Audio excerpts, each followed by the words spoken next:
Hello students. Hello students. Today we are going to start that is the some important proofs in the trigonometry second. That proof in the previous video we have also seen some of the most important proofs, and today is also we are going to see, but here we are going to use the factorization and defactorization formula.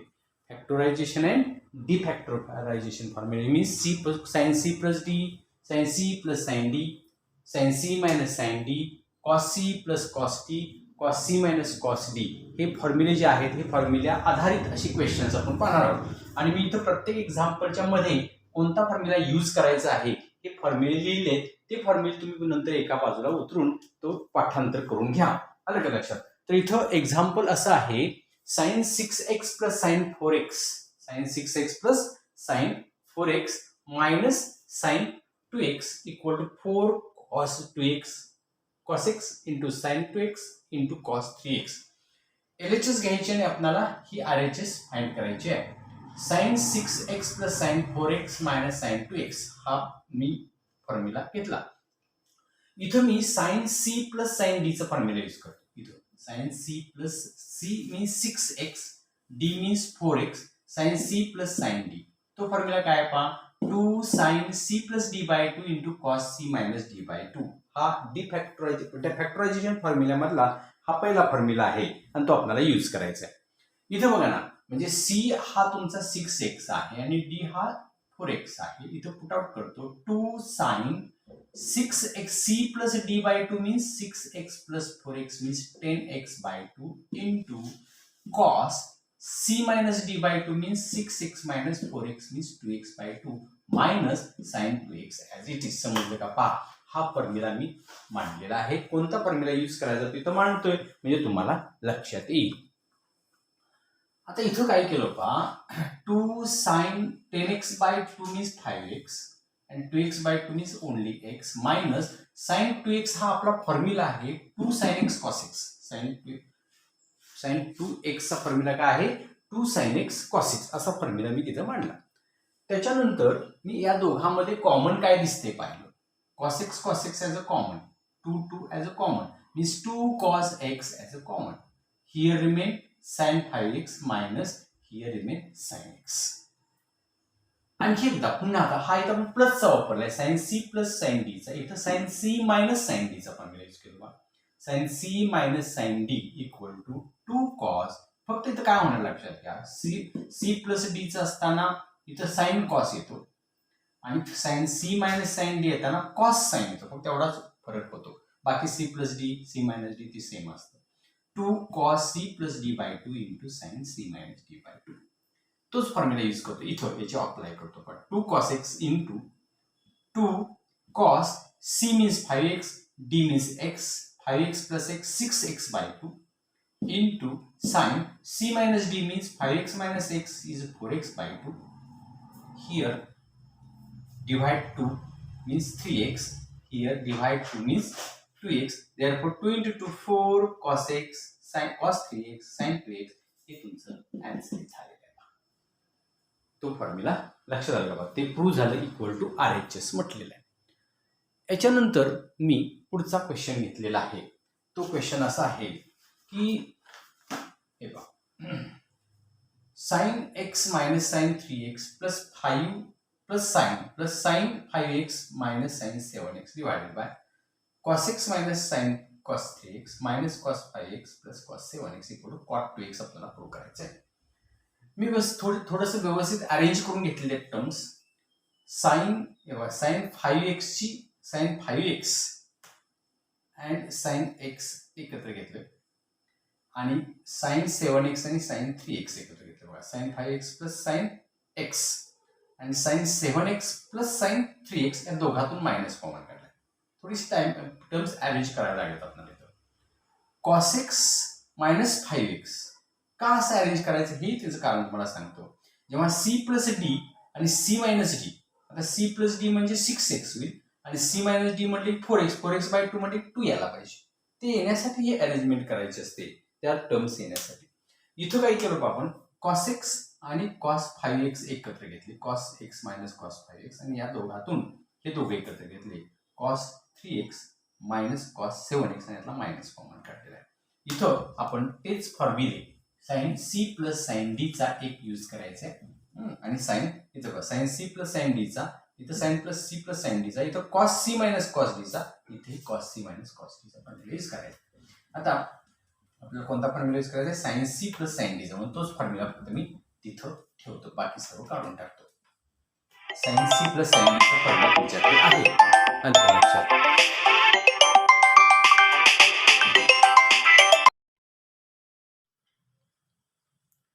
आता आपण इथं formula use करूया. पहिला हा formula C sine C plus sine D चा formula use करायचा आणि इथं आपला कॉसचा आहे ना, तर तो लिहून घेतो, cos C plus cos D use म्हणतो. Cos C plus cos D equal to formula आहे मायनसचा करायचा, मायनसचा घेऊ, मायनसचा आहे -2 sine C plus D by 2 into sine C minus D by 2 असे दोन फॉर्म्युले आहेत. समजते का पहा, म्हणजे आपल्याला कोणते फॉर्म्युले यूज करायचे ते तिथं मी मांडलेले आहेत. आलं का लक्षात. आता आपण ते मांडूया. तर ते कसं पहा, इथं मांडतो पहा, sine C plus sine D चा सी 5x आहे आणि डी x आहे equal to 2 sine C plus D means 5x plus 1x means 6x by 2 into cos that is 5x minus x means 4x by 2 minus again तोच फॉर्म्युला कोणता 2 c plus D चा 7x plus 3x means sin 10x by 2 into cos 7x minus 3x means 4x by 2 divide. इथं आपण कॉसचा formula करू, cos C minus cos D चा हा फॉर्म्युला पहा, cos C minus cos D चा -2 sine C plus D by 2 x plus 5x 6x by 2 into sine c minus D x minus 5x. लक्षात घ्या, c minus D means x minus 5x means -4x by 2 minus again c minus cos c minus cos d formula minus that is -2 sin 3x plus 7x means 10x by 2 into sin 3x minus 4x means -4x by 2.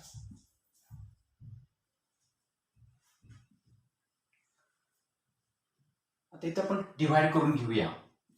2 sin that is 3x here cos of 2x minus 2 sin 5x cos of 2x divided by -2 sin 3x that is sin -2x. लक्षात घ्या, 2 ने divide केलं -2x, इथं minus plus होईल 2 sin 5x into sin -2x. Solve करूयात आपण. यातला काय करूया, 2 2 2 2 कॉमन काढून कॅन्सल करू. हा 2 हा 2 2 2 2 2 as a common, 2 2 as a common cancel. Here remain only sin 3x cos 2x minus sin 5x into cos 2x divided by that is here. हा साइन मायनस थीटा फॉर्म्युला आपल्याकडे असा असतो, sine minus theta is minus sine theta, तो use करणार आहे. हा minus पुढे येणार, हा मायनस पुढे येणार, हा मायनस पुढे आला एक प्लस झाला म्हणजे plus sign 3x into sine 2x. हा मायनस पुढे आला की तो मायनस झाला, sign 5x into sine 2x. आणि यातले 2x जे होते ना 2 सगळे कॅन्सल झाले, कॉमन काढून कॅन्सल केलेलं. आता याच्यातून cos 2x कॉमन निघतोय. cos 2x as a common, that is remain sine 3x minus remain sine 5x divide here sin 2x common, sin 2x into bracket sin 3x minus sin 5x. हे बघा, हा bracket same आला, cut झाला. राहिला तुमच्याकडे फक्त cos 2x divided by sin 2x means cot 2x. हे तुमचं RHS आहे का पहा, तर ते तुमचं RHS आहेच, इक्वल टू RHS. तर तुम्ही काढून टाकले, तुमचं RHS त्या एक्झाम्पलमध्ये आहे. लक्षात आलं का पहा. हे जर लक्षात आलं असेल तर आपण पुढच्या क्वेश्चनकडे जाऊया. तर नेक्स्ट एक्झाम्पल मित्रांनो असं आहे पहा. तर हे पहा मुलांनो, sine 18 degree into cos 39 degree plus sine 6 degree into cos 15 equal to sine 24 into cos 33. अतिशय महत्त्वाचं हे काय आहे तर एक्झाम्पल आहे, त्यामुळे हे व्यवस्थित समजून घ्या. हे पहा, LHS त्याचं घेतो sine 18 cos 39 plus sine 6 into cos 15. आता इथं हा जो फॉर्म्युला आहे तो हा फॉर्म्युला यूज करायचा आहे. पण टू हा डी फॅक्टरायझेशन फॉर्म्युला असतो पहा. 2 sine A cos B sign A cos B sign A cos बी, नाही तर 2 साइन ए कॉस बी इथं सेपरेट तोच वापरायचा, इथेही तोच वापरायचा आहे. 2 sine A cos B equal to sine A plus B plus sine A minus B. हा फॉर्म्युला डी फॅक्टरायझेशन फॉर्म्युला आहे, तो फॉर्म्युला मी यूज करतो आहे. तर इथं 2 पाहिजे, इथं 2 फॉर्म्युल्यामध्ये असतं, तर इथं 2 हवाय, इथं 2 हवाय. म्हणून मी काय करतो, हाफ घेतो एक्स्ट्रा, हाफ बाहेर घेतो, 2 ने आत मल्टिप्लाय करतो. म्हणजे 2 जर कॉमन काढले तर ह्या 2 ला कॅन्सल होतो, म्हणजे इफेक्ट नाहीसा होतो. आणि त्यासाठी काय करायचं, हाफने मल्टिप्लाय करायचं आणि 2 ने आत मल्टिप्लाय करायचं. म्हणजे ही अशी कंडिशन आली का पहा. इथंही ही कंडिशन आली का पहा. म्हणजे हा झाला ए आणि हा झाला B. It is A, it is B. आणि हे यूज करायचं. Sine 18 plus 39 57 plus sine 18 minus 39 minus 20 plus here also apply this formula. Sin that is 6 plus 15 is 21 and 6 minus 15 is minus 9. Therefore half sin 57 and इथे सांगितलं sin minus theta equal to minus sin theta, so minus comes outside, minus sin 21 plus sin 21 minus sin, so this formula also, that is the minus sin 9. Sin 21 and minus sin 21 get cancelled. Here remain only sin 57 minus sin 9. Use इथं sin C minus sin D चा formula use करायचा. इथे use कोणता करायचा दिले बघा, sin C minus sin D equal to 2 cos C plus D by 2 into sin C minus D by 2. Means C is 57, D means 9 divided by 2. C 57 minus 9 divided by 2 means half as it is 2 cos C plus D means 57 plus 9 66 by 2 into sin 57 minus 9 by 2 means 57 minus 9 means 48 by 2 to divide, so 2 cancel, therefore cos 33 into sin 24 is the RHS. तुमचा answer आलेला आहे पहा. आलं का लक्षात पहा. हे जर लक्षात आलं असेल तर आपण नेक्स्ट मित्रांनो, हा जो काही क्वेश्चन आहे, हे जे प्रूफ आहे ते व्हेरी IMP. मगाचे सुद्धा IMP होतं, हे सुद्धा अतिशय IMP आहे.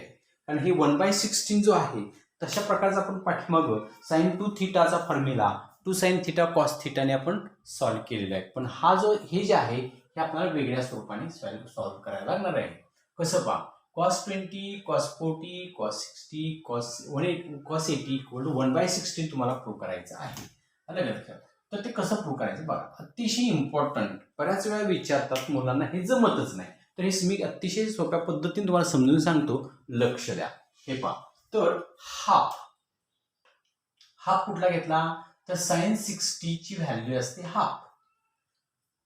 cos 40, cos 20, cos 80 फक्त व्यवस्थित मांडलं. cos 40 इथे घेतला आणि cos 20 इथे घेतला आणि cos 60 ची व्हॅल्यू ही हाफ मांडलेली आहे टेबल मधून, फ्रॉम टेबल. इथं आपण वन हाफ आपला असाच आहे, पण आपला जो फॉर्म्युला जो आहे ना तो फॉर्म्युला असा आहे पण 2 cos A cos B cos A cos B म्हणजे 2 यायला पाहिजे. इथं 2 नव्हता आपल्याकडे नाही आहे 2 नाही म्हणून आपण 2 ऍडजस्ट केला. इथं 2 घेतला आणि इथं 2 घेतला, ऍडजस्ट केलाय 2 लक्षात घ्या. मीन्स 1/4 इथं 2 ऍडजस्ट केलाय 2 cos 40 cos 20. आपण फॉर्म्युला यूज केला cos A plus cos B plus cos A minus cos B means A plus B and A minus B cos A plus B 40 plus 20 plus cos 40 minus 20 असं आपण तयार करून घेतलं. Okay, आता हे घेतलं तर 1/4 as it is. Here cos 60 40 plus 20 60 and cos 20 and cos 80 जो आहे तुमचा cos 80 डिग्री हा तसाच असणार आहे. cos 80 degree cos 80 degree cos 80 degree. Okay, आता काय केलं माहितीये का, हा cos 60 means half, cos 20 and cos 80. cos 80 ने आत मल्टिप्लाय करून घेतलं ब्रॅकेटमध्ये 1/4 into bracket 1/2 into cos 80 plus cos 80 into cos 20. ह्या 1/4 ने प्रत्येकाला मल्टिप्लाय करून घेतलं. 1/4 into 1/2 is 1/8 cos 80 plus 1/4 cos 80 cos 20 1/8 cos 80 plus 1/4. इथं पुन्हा एकदा तोच फॉर्म्युला यूज करायचा. इथं 2 हवा आहे म्हणून इथं 2 ऍडजस्ट केलं, इथं 2 ऍडजस्ट केलं. मीन्स 1/8 झाला 2 cos 80 cos 20 1/8 cos 80 प्लस 1/8 हा जो फॉर्म्युला आहे तो फॉर्म्युला इथला फॉर्म्युला यूज केला cos A plus B plus cos A minus B. A plus B cos A minus B means cos A plus B means 80 plus 20 100 plus cos 80 minus 20 means 60. Direct घेतलं plus केलेलं नाही. 1/8 ने आत multiply करू 1/8 cos 80 ह्या 1/8 इथं multiply केलं 1/8 cos 100 1/8 cos 100 and 1/8 cos 60. cos 60 तुम्हाला माहितीच आहे. cos 60 मीन्स 1/2 इथे दिला पहा 1/8. आता या दोघातून 1/8 कॉमन काढला 1/8 into bracket cos 80 plus cos 100. Okay, आणि हे तुमचा 1/8 आणि हा cos 60 ची व्हॅल्यू हाफ मीन्स 1/60. म्हणजे हे आन्सर आलेलं आहे, पण हे डिलीट झालं पाहिजे सगळं. त्यासाठी ह्या पुढच्या स्टेप्स आहेत. cos 80 can be written as cos 180 minus 100. cos 80 means 180 minus 100 means cos 100. बघा, म्हणजे 180 मधून 100 गेला की 80 आला, मग ते कन्व्हर्शन केलं आपण. मग cos 180 minus anything means cos anything means 100 आणि सेकंड क्वाड्रंट मध्ये असल्यामुळं हा मायनस झाला. हा minus 180 minus anything means second quadrant आणि cos सेकंड क्वाड्रंट मध्ये मायनस असतो. हा कॅन्सल झाला, 0 आलं. 1/8 0 into 0 हे 1/16 इज द आन्सर. एवढंच आन्सर तुमचं इथं शिल्लक राहिलं. बघा, अतिशय महत्वाचा क्वेश्चन आहे, समजून घ्या, पुन्हा पुन्हा सॉल्व्ह करा, तुम्हाला काय अडचण येणार नाही. हॅलो फ्रेंड्स, हे सुद्धा आता जे एक्झाम्पल मी तुम्हाला घेणार आहे ते सुद्धा व्हेरी IMP, अतिशय IMP आहे आणि बऱ्याच एक्झाममध्ये हेच एक्झाम्पल विचारले जातं. त्यामुळे थोडंसं बऱ्याच गोष्टी विचारात घ्याव्या लागणार, बरेच फॉर्म्युले विचारात घ्यावे लागणार, म्हणून हे IMP आहे, समजून घ्या. हे बघा, क्वेश्चन असा आहे sin 20 sin 40 sin 60 sin 80 = 3/16 prove करायचं आहे तुम्हाला. तर मी काय करतो, पहिला मला sin 60 ची व्हॅल्यू माहिती आहे. sin 60 means √3/2. इथे काय राहिलं पहा, sin 40 sin 20 sin 80 √3/2. आता मला सांगा, इथं मी साइनचा फॉर्म्युला म्हणजे 2 sin A sin B चा फॉर्म्युला, डिफॅक्टरायझेशन फॉर्म्युला यूज करणार आहे. आणि तो असतो cos A minus B minus cos A plus B असा फॉर्म्युला असतो. उलटा फॉर्म्युला असतो हा, लक्षात घ्या. शेवटचा 4 नंबरचा फॉर्म्युला. तर इथं 2 ऍडजस्ट केला, इथं 2 ऍडजस्ट केला, इथं 2 ऍडजस्ट केला. cos A minus B 40 minus 20 minus A plus B is 40 plus 20 and sin 80 as it is. √3/4. Here आपण फॉर्म्युला काय यूज केला, तर इथं ऍडजस्ट केला, इथं काय, तर इथंच ऍडजस्ट आपण जर केला असता तरी चाललं असतं. इथं 2 ऍडजस्ट करा, इथं 2, इथं काही गरज नाही. Okay, means cos 20 minus cos 60 sin 80. आता हे जे आहे हे मल्टिप्लाय करूया. साइन 80 कॉस 20 साइन 80 कॉस 20 आणि sine cos 60 into sine 80 cos 60 means half cos 60 ची हाफ ठेवली आणि साइन 80 आता काय केलं माहिती का ह्या √3/4 नी याला मल्टिप्लाय प्रत्येक आतल्याला मल्टिप्लाय केलं इथं मल्टिप्लाय ह्याला मल्टिप्लाय केलं याला मल्टिप्लाय केलं म्हणजे 4 × 2 8 होईल पण इथून मी करताना काय केलं माहितीये का √3/4 ने मल्टिप्लाय केलं पुन्हा 2 ऍडजस्ट केलं तोच फॉर्म्युला तो नाही हा फॉर्म्युला यूज करण्यासाठी बघा 2 ऍडजस्ट केलं इथं 2 ऍडजस्ट केलं इथं 2 ऍडजस्ट केलं साइन 80 कॉस 20 मायनस √3/8 हे आत मल्टिप्लाय केलं ही स्टेप झाली आता इथून मी कोणता फॉर्म्युला वापरतोय sine cos sine a plus B plus sine a minus B चा फॉर्म्युला यूज करतोय साइन कॉस चा फॉर्म्युला कोणता आहे sine a plus B sine a minus B a means 80 b means 20 means sin 80 plus 20 plus sin 80 minus 20 आणि हे आहे तसं याच्यात काही चेंज नाही √3/8 sin 100 sin 60 मायनस हे आहे तसंच हे तुमचा पुढचा जो पार्ट आहे sin 80 as it is 80 as it is हा 100 झाला हा 60 झाला √3/8 नी यालाच फक्त मल्टिप्लाय ह्याच्याला मल्टिप्लाय केलं हे बाजूलाच आहे का याने याला मल्टिप्लाय केलं √3/8 sin 100 प्लस √3/8 sin 60 आणि हे तुमचा आहे तसाच खाली सेम आला इथून काही प्रॉब्लेम नाही आहे तशी स्टेप खाली येते शेवटपर्यंत ती स्टेप खाली येते मग आता sin 100 can be written as sin 180 minus 80 plus √3/8 sin 60 means √3/2 √3/8 sin 180 minus 80 means 100 ना मग 180 मध्ये कन्व्हर्शन केलं मीन्स साइन 80 सेकंड क्वार्टर मध्ये ना 180 minus 80 मीन्स सेकंड क्वार्टर मध्ये तर तो साइन 80 येतो हा इथं यानं ह्याला मल्टिप्लाय केलेलं आहे यानं यालाही मल्टिप्लाय केलंय यानं यालाही मल्टिप्लाय केले हा √3/8 आणि हा √3/8 मीन्स √3 झाला आणि 2 × 8 16 झाला आणि हे मायनस √3/8 साइन 80 हे कॅन्सल झालं पहा आणि तुमचं आन्सर 3/16 अशा प्रकारे हे अतिशय महत्त्वाचं व्हेरी इम्पॉर्टंट 2 रूल वापरून डिफॅक्टरायझेशनचे फॉर्म्युले वापरून आपण केलेला आहे आणि इथं तो जो तुमचा 3. जो काय 4 आहे नाही 3.4 जो आहे त्यातली जी ट्रू दॅटची जी मोस्ट इम्पॉर्टंट एक्झाम्पल्स होती ही संपलेली आहेत ओके